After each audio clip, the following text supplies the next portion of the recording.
પત્ર ભરેલા લાડવા બચ્યા હતા. તો એક રૂમનો માતાજીનો ફોટો અને સુંદડી દીવો કરી અને લોક મારી કીધું કે બાજુના રૂમમાંથી લાડવાનું પ્રસાદ ચાલુ રાખો, ઈમાં પતી જાય ને ખૂટે તો મારા જોડી રૂમની ચાવી લેવા આવજો.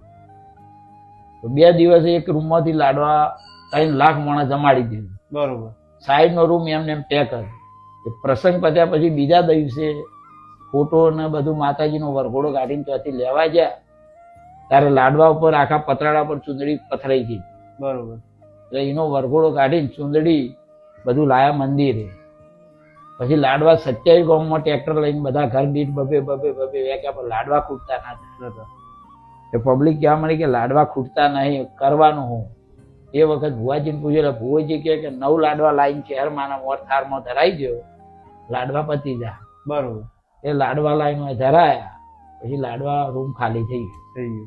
2 પૂનમ જમાડી, 2 સ્કૂલના છોકરા જમાડ્યા, લાડવા પૂરા થઈ ગયા.